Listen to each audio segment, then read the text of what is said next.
राज्यभरात शारदीय नवरात्र उत्सवाला आजपासून सुरुवात झाली आहे। 3.5 शक्तिपीठांपैकी एक असणाऱ्या अंबाबाई मंदिरात नवरात्र उत्सवाचा उत्साह पाहायला मिळत आहे।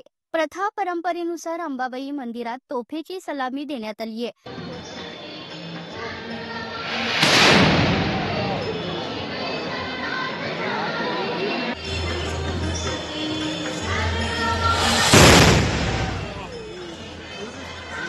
तोफेच्या सलामीनंतर अंबाबाई मंदिराच्या गाभाऱ्यात घटस्थापना करून शारदीय नवरात्री उत्सवाची सुरुवात करण्यात आली आहे। शारदीय नवरात्री उत्सवाचा पहिला दिवस असल्याने असंख्य भाविकांनी अंबाबाईच्या दर्शनासाठी एकच गर्दी केली आहे।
सकाळी 4:30ला 4 वाजता दरवाजे उघडल्यानंतर गाभारा 4:45 वाजता उघडण्यात आला आणि त्यानंतर काकड आरतीनंतर सर्व विधी होऊन आता देवताकृत्य पूर्ण झाल्यानंतर तोफेची सलामी होऊन सर्व कोल्हापूर नगरातील लोकांना मंदिरातील नवरात्र घट बसल्याची सूचना मिळालेली आहे आणि त्याप्रमाणे आता त्यांनी घरातील पूजा सुरू केलेली आहे आणि त्याच आपल्या दुपारी 2 वाजेपर्यंत महापूजा बांधली जाईल। संध्याकाळी 9:30 वाजता दररोज सुवर्ण पालखीतून मंदिर प्रदक्षिणा होईल।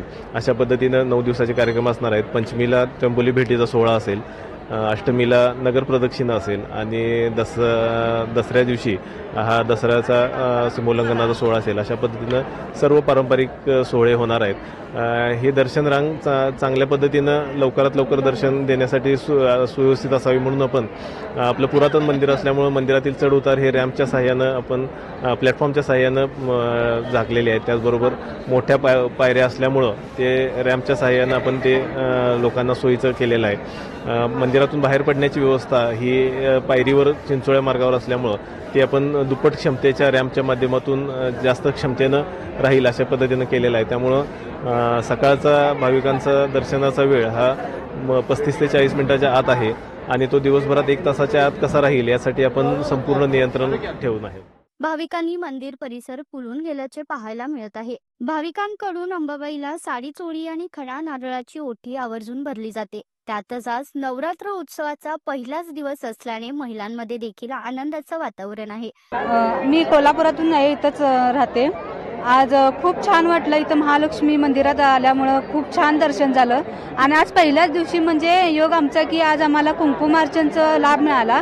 त्यामुळे सकारमार्फत आम्हाला कुंकुमार्चन सुद्धा त्याचा लाभ घेता आला आणि खूप छान दर्शन झालं आमचं सगळ्यांचं। गरुड मंडपाचं काम नवीन झालंय, कसं वाटतं? चांगलं झालंय? हो, छान झालंय, म्हणजे आता सुरुवात चालू आहे, तर छान होईल असं वाटतंय, म्हणजे छान झालंय। नमस्कार, माझं नाव प्रेरणा कुदळे। मी इथूनच आहे, कोल्हापूरमधूनच आहे आणि आजपासून शारदीय नवरात्र उत्सवाला सुरुवात होते आणि आज नवरात्रीचा पहिला दिवस आहे। सगळ्यांची जशी इच्छा असते की आई अंबाबाईचं पहिलं दर्शन व्हावं, तशीच माझी इच्छा, हीच इच्छा घेऊन मी आज पहिल्या दिवशी आलेले आहे आणि सकाळी पहाटे 5 वाजल्यापासून रांगेत उभारून आई अंबाबाईचं दर्शन घेतलं आणि आज खरंच एक आनंदीमय असं मंगलमय वातावरण झालेलं आहे अंबाबाईच्या परिसरात आणि इथून पुढचे जे 9 दिवस असणार आहेत त्या 9 दिवसांनाही आम्ही कोल्हापूरकर फार उत्सुक आहोत. माझं आणि आई अंबाबाईचं फार वेगळं नातं आहे. मी दर शुक्रवारी आई अंबाबाईच्या पालखीला येत असते आणि हे 9 दिवस जे आता रोज पालखी निघणार आहे त्यासाठी फार उत्सुक आहे आम्ही.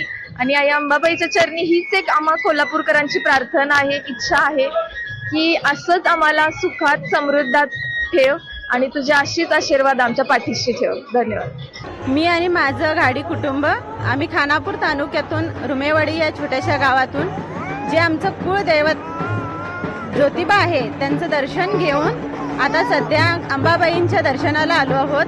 अंबाबाईला दसऱ्याच्या निमित्तानं खूप अशी गर्दी जमलेली आहे, पण पहिल्या दिवसाच्या निमित्तानं जे दर्शन घडलं ते खूप छान घडलं आणि देवीच्या चरणी हीच प्रार्थना आहे की सर्व माणसांना सर्व जनतेला सुखी समाधान ऐश्वर्य नांदू देत हीच प्रार्थना.